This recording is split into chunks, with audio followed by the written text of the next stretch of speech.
বন্ধুরা দেখতে পাচ্ছ এই সময়ে এই গরমে এখন আমার ছাদে পিটুনিয়া হয়ে আছে। দেখো কত সুন্দর কালার, কত মিষ্টি। এই দেখো একটা কালার, এই কালারটা কিন্তু ওটার থেকে আলাদা, আবার এটা ওর থেকে আলাদা। সবই কাছাকাছি রং হলেও কিন্তু একটা অপরটার থেকে আলাদা।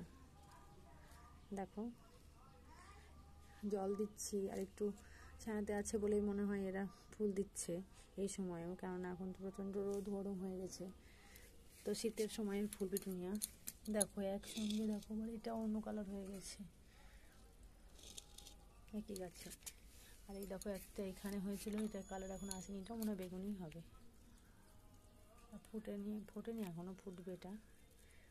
আর এই দেখো একটা সুন্দর লাল রঙের পিটুনিয়া, কালারটা খুব সুন্দর না, কি মিষ্টি। এই দেখো লাল একদম, প্রথমে লাল টুকটুকে হচ্ছে, তারপরে আস্তে আস্তে রঙটা ফেড হয়ে যাচ্ছে রোদে। যে এখনও এই সময়ে আমার ছাদে পিটুনিয়াটা হচ্ছে, এটাই অনেক। এখান থেকে দেখো বীজ হয়, এই বীজ থেকে কিন্তু এই চারাগুলো হয়েছে, এটা কিন্তু বীজেরই চারা, কিন্তু আমি কিনে এনে লাগাইনি।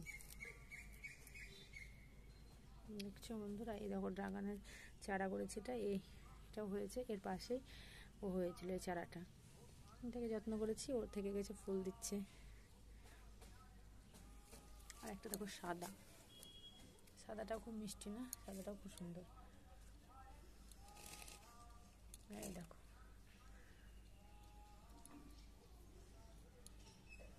কত সুন্দর না দেখতে।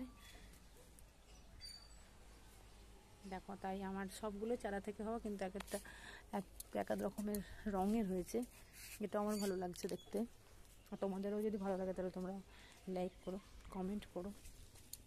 এই দেখো এটাও বেগুনি টিপ, দেখো একটা বেগুনি, একটা সাদা। দেখো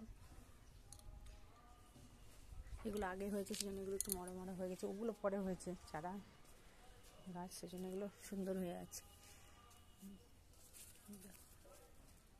এই দেখো বন্ধুরা,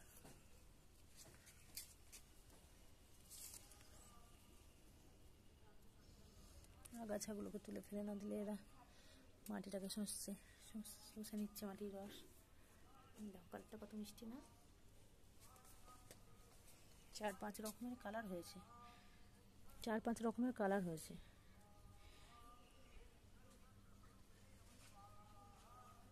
দেখো তোমাদের যদি ভালো লাগে তাহলে তোমরা লাইক করো অবশ্যই।